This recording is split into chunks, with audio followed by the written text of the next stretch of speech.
የሰዓቱን አጫጭር መረጃዎች ይዤላችሁ ቀርቤያለሁ። እስከ ፍጻሜው ድረስ አብራችሁን ቆዩ። በዚህ ሰዓት የመረጃ ጊዜ 3 ያልኳቸውን መረጃዎች አስደምጣችኋለሁ።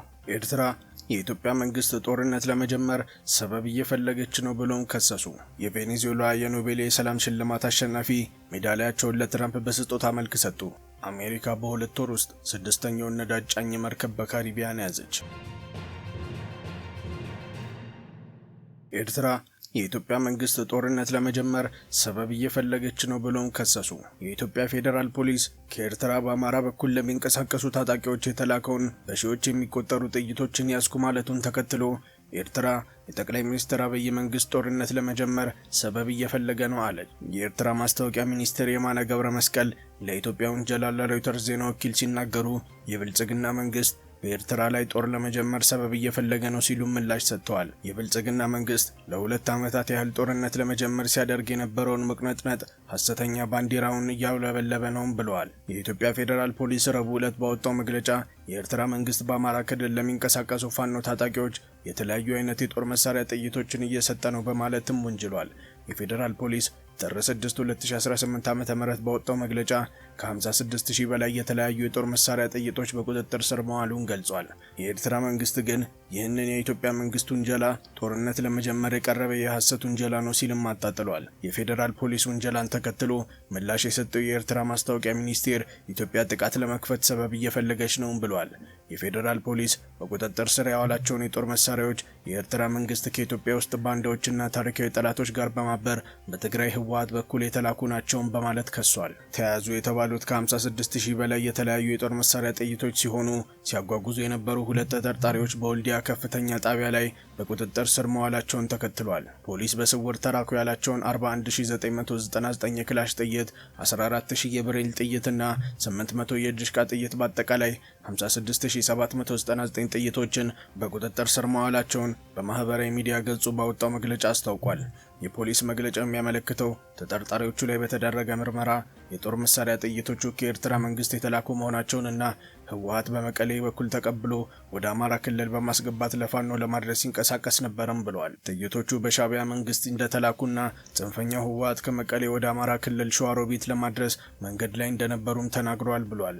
ህወሓት በበኩሉ በኤርትራ መንግስት ተልኳል ያላቸውን የጦር መሳሪያ ጽንፈኛው ህወሓት ከትግራይ ወደ አማራ ለማስገባት ተንቀሳቅሷል የሚለውን ክስ ውድቅ አድርጓል። የህወሓት ቃል አቀባይ ሚካኤል አስገዶም ጭብጥ የሌለው ውሸት ሲሉ አጣጥለውታል። ህወሓት ወደዚህ ስራ የሚገባ ፓርቲ አይደለም ሲሉ የተከላከሉት ቃል አቀባዩ በውስጣቸው የተፈጠረውን አጀንዳ ለማንቀሳቀስ ሆነ ተብሎ የተሰራ የውሸት ዜና ነው ሲሉ ለቢቢሲ ተናግረዋል። አቶ ሚካኤል ይህን አይነቱ ክስ የተለመደ ነው ብለዋል። ወደ ግጭት እንዳይካሄድ እኛ የበኩላችንን ጥረት እያደረግን ነው፣ እነሱ አካሄድ ግን ይመስለኛል ወደዚያ የሚመራ ነው ሲሉ የፌዴራል መንግስት ባለስልጣናትን ወንጅለዋል። የኢትዮጵያ መንግስት ከህጋዊ ፖለቲካ ፓርቲ የሰረዘው ህወሓት ከኤርትራ መንግስት ጋር እየተባበረ ነው የሚለውን ክስ ሲሰማ ይህ የመጀመሪያው አይደለም ተብሏል። የኤርትራ ፕሬዝዳንት በዚህ ሳምንት መጀመሪያ ላይ ከሀገሪቱ ብሔራዊ ቴሌቪዥን ጣቢያ ጋር ባደረገው ቃለ ምልልስ የብልጽግና መንግስት በራሱ ሀገር ህዝቦች ላይ ጦርነት እያወጀም ነው ብሏል። በዚህ ቃለ ምልልስ ላይ ኤርትራ ጦርነት እንደማትፈልግ የተናገሩት ፕሬዝዳንቱ ነገር ግን ሀገራችን እንዴት መከላከል እንዳለብን እናውቃለንም ብለዋል። ኢትዮጵያና ኤርትራ ከዚህ በፊት በድንበር ይገባኛል ጥያቄ የተነሳ ለ2 ዓመት ደም አፋሳሽ ውጊያ አካሂደዋል ብለዋል። ጠቅላይ ሚኒስትር አብይ ወደ ስልጣን መምጣታቸውን ተከትሎ በሁለቱ ሀገራት መካከል ሰላም ከወረደም በኋላ ጠቅላይ ሚኒስትር የሰላም ኖቤል ተሸላሚም ሆነዋል። በሰሜን ኢትዮጵያ የፌዴራል መንግስቱ ከህወሓት ጋር የገባውን ጦርነት ተከትሎ በጋራ የዘመቱት ኢትዮጵያና ኤርትራ ከፕሪቶሪያው ስምምነት በኋላ በመካከላቸው መቃቃር ተፈጥሯል። ጠቅላይ ሚኒስትር አብይ አህመድ የባህር በር ማግኘት ህልውና ጉዳይ ነው ማለታቸውን ተከትሎ የሀገሪቱ ግንኙነት እየተካረረ መጥቷል። ኤርትራ በአውሮፓውያኑ አቆጣጠር በ1991 ነፃነቷን ማግኘቷን ተከትሎ ኢትዮጵያ የባህር በር አልባ ሀገር ሆና ቆይታለች። የኤርትራ ፕሬዝዳንት ኢሳያስ አፈወርቂ ባለፈው ሰኞ ከሀገራቸው ቴሌቪዥን ጋር ባደረጉት ቆይታ የብልጽግና የቀይ ባህር ፍላጎት በኢትዮጵያ ህዝብ ላይ የታወጀ ጦርነት ነው ማለታቸውም ይታወሳል። ኢሳያስ ለጦርነት ዝግጅት ወደ ኢትዮጵያ የሰው አልባ አውሮፕላንና የጦር መሳሪያዎችን እየገቡ እንደሆነም ጠቅሰዋል። የፌዴራል ፖሊስ እንደሚለው የኤርትራ መንግስት የፋኖ ታጣቂዎችን ለማስታጠቅ እየሞከረ ኢትዮጵያ ውስጥ አለመረጋጋት ለመፍጠር እየሞከረም ነው ተብሏል። የቬኔዙዌላ የኖቤል የሰላም ሽልማት አሸናፊ ሜዳሊያቸውን ለትራምፕ በስጦታ መልክ ሰጡ። የቬኔዙዌላ ተቃዋሚ መሪ ማሪያ ኮሪና ማቼዶ ሐሙስ ዕለት በዋይት ሃውስ በተካሄደ ስብሰባ ላይ የኖቤል የሰላም ሽልማት ሜዳሊያቸውን ለትራምፕ መስጠታቸው ተነገረ።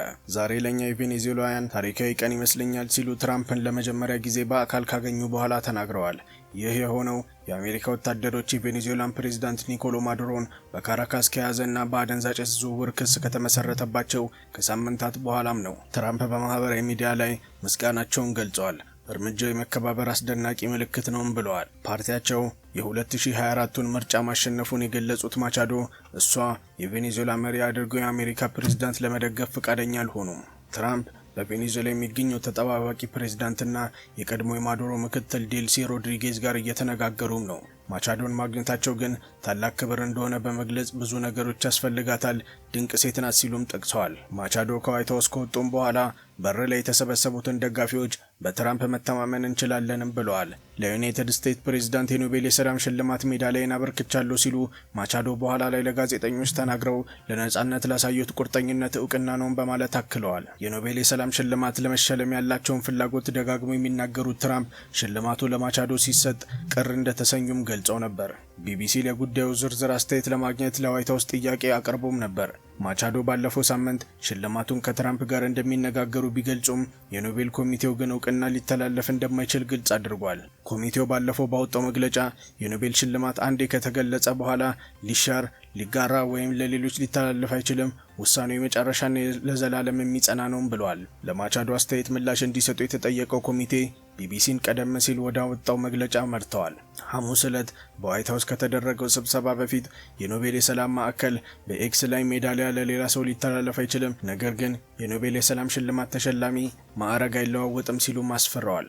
ማቻዶ በአሜሪካ ቤት ጦርነት ለተዋጉት ማርኪዮስ የጆርጅ ዋሽንግተንን የሚመስል ሜዳሊያ ለዘመናዊቷ ቬኔዙዌላ መመስረት አባቶች አንዱ ለሆኑት ለሲሞን ቦሊቫ እንዴት እንደሰጡም ተናግረዋል።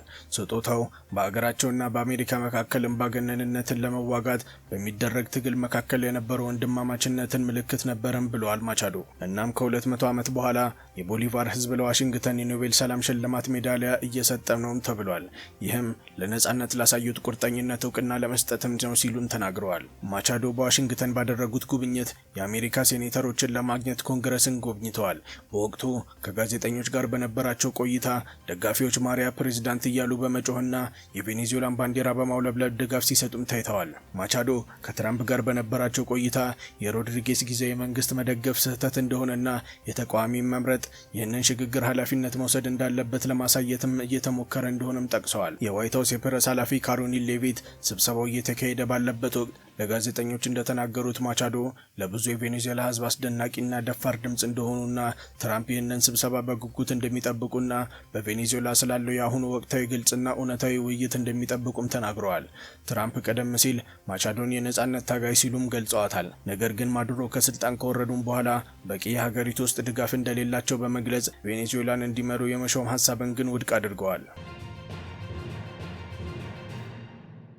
አሜሪካ በሁለት ወር ውስጥ ስድስተኛውን ነዳጅ ጫኝ መርከብ በካሪቢያን ያዘች። የአሜሪካ ወታደሮች ሐሙስ ጠዋት በማዕከላዊ በደቡብ አሜሪካና በካሪቢያን አካባቢ የሚገኙ ውሃዎች ውስጥ ስድስተኛውን የነዳጅ ጫኝ መርከብ መያዛቸውን የአሜሪካ ደቡባዊ እዝ አስታወቀ። ከማለዳው በፊት በተደረገ ሌላ እርምጃ የሀገር ውስጥ ደህንነት መምሪያን ለመደገፍ ከኮምፓክት ፎርስ ሳውዘርን ስፔር የተውጣጡ የባህር ኃይል ወታደሮችና መርከበኞች ከዩኤስኤስ ጄራልድ አር ፎርድ ሲቪኤን 78 ጀምረው ሞተር ታንከር ቬኖሪካን ያለምንም አደጋ በቁጥጥር ስር ውለዋል። የነዳጅ ታንከሩ የአሜሪካው ፕሬዝዳንት ዶናልድ ትራምፕ በካሪቢያን ውስጥ የተጣሉ ማዕቀቦች መርከቦችን ለይቶ ማቆም ለማድረግ የተወሰነውን ውሳኔ በመቃወም እየሰራም ነበርም ሲልም አክለዋል። ከቬኔዙዌላ የሚመጣው ብቸኛው ዘይት በአግባቡና በህጋዊ መንገድ የተቀናጀ ዘይት ነውም ብለዋል። የሀገር ውስጥ ደህንነት ሚኒስትር ክሪስቲን ኖኤም እንዳሉት ኦፕሬሽኑ ያለ እንከን እየተከናወነ ሲሆን መርከቧ ቀደም ሲል በቬኔዙዌላ ውሃዎች ውስጥ እያልፈሰፈሰ የተፈቀደለት የሙት መርከብ ታንክ ነበር።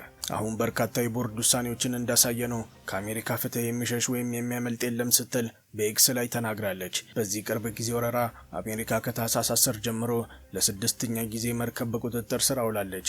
ይህም ከካራካስ ጋር በተፈጠረው ውጥረት መካከል ትራምፕ ባወጀው የቬኔዙዌላ ነዳጅ ላይ ሙሉ በሙሉ እገዳ እንዲጣልም አድርጓል። ቀደም ሲል የነበሩ ክስተቶች አርብ ዕለት የመርከብ ተሳፋሪዎች ማጓጓዝ ከሳምንታት በፊት በካሪቢያን የጀመረውን የመውረር ሙከራን ካመለጠም በኋላ በሰሜን አትላንቲክ የሩሲያ ባንዲራ ቤላ 1 መያዙ፣ በካሪቢያን ኤም ሶፊያ መያዙ፣ በታህሳስ 20 የፓናማ ባንዲራ የተጫነ ሱፐር ታንከር መርከብን ሴንቸሪ መያዙንና በታህሳስ 10 የቆመው ስኪፐር መያዙን ያካትታል። የባህር ላይ ፍጥጫ የተከሰተው በዋሽንግተንና በካራካስ መካከል በተፈጠረው ውጥረት መካከልም ነው።